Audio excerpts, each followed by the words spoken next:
Hi, I'm Derek McGowan with the McGowan Mortgage team, and I wanted to talk about FHA versus conventional financing in the 2022 housing market. This is a huge one I've seen a lot lately, where FHA buyers are really having a tough time even getting their offers looked at simply because it says FHA on the pre-approval. Now I know, traditional wisdom and in years past, if the person went FHA, it meant that they probably had a super low 600 or high 500 credit score, and that's the only way that they could get approved.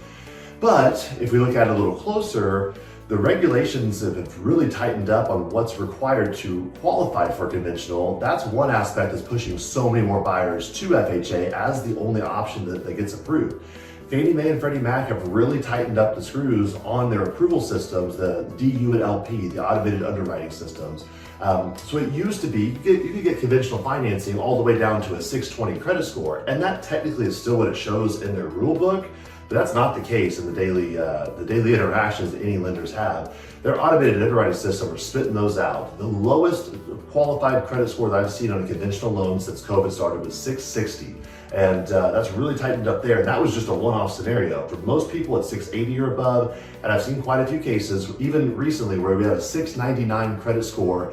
They have plenty of income, the debt to income's not tight, all other things look perfectly fine, and we cannot get it approved. Nowhere can get it approved. And it's just with conventional financing, and it's just because it's today's market where they want him to get to 700 to then get approved for conventional financing. So that 699 credit score right now is walking around with an FHA pre-approval. Doesn't mean the person's not qualified and can't get a super easy approval on a loan. It's just that's the one option in today's housing market.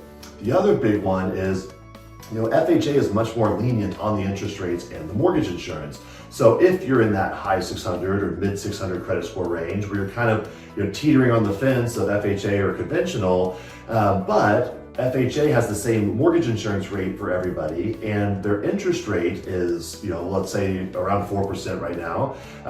No matter what the credit score is, roughly, it's a very small variance, whether it's a 600 or 800 credit score. FHA holds the rate very, very closely intact. We can still get great financing all the way through the credit score ranges on FHA.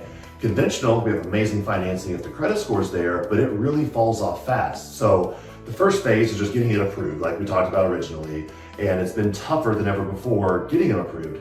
Then once it is approved, if they're not in the higher credit tiers, the rate really falls off. We'll go from maybe the high 4% right now, if they have really good credit, to where if their credit's now dipping into the 600s, they could be well up into the 5s, mid 5% as the only option. So would you take a 4% rate or a mid 5% rate? And the higher mortgage insurance, because the mortgage insurance providers are also getting a lot tougher. So all the way through the different phases of it, first getting the approval, then getting the best approval, even if you have the options of conventional and FHA. If you're in the buyer's position, that really is a decision to make. Man, do I pay a whole 1.5%, possibly more for conventional because my credit score is kind of in the mid tiers, and pay $100 more for mortgage insurance, or do I just stick with FHA, get the better rate, get the better mortgage insurance? Maybe I could refi conventional down the road. That is the daily conversations that a lot of lenders are having with buyers, where even if they have the option, it might make more financial sense to go FHA. Doesn't mean they're a bad candidate to buy a house or will have a tough time getting an approval. The other two topics I feel like they get kind of misconstrued a little. One of them is the appraisal. I know that's a huge hot topic, but if we dive into it, there's only two major parts to an appraisal: the condition of the house and the value. Well, sure, FHA and VA, they do require the houses to be move-in ready. So they are a little bit more particular, absolutely. But as long as there's not glaring issues with the house, major repairs needed, that's all they're looking for. They're not so nitpicky as many might believe.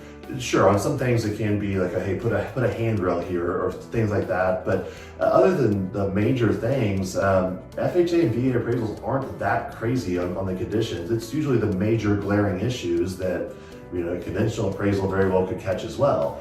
And the value, there's no difference. The appraisers don't have two different grading methods, whether it's an FHA buyer or a conventional buyer, and that changes the value of the home. I know to many that sounds very simple, but I have had those conversations pop up where a possible listing agent might think that, I don't want this appraisal to come in short on value, so I'm not going to take an FHA buyer. That's a non-factor. The appraiser is not looking at the value of the house compared to what's on the pre-approval letter, that has no interaction there at all. The value of the house is the value of the house. It'll be the same whether it's FHA, VA, or conventional financing, or any of the other financings.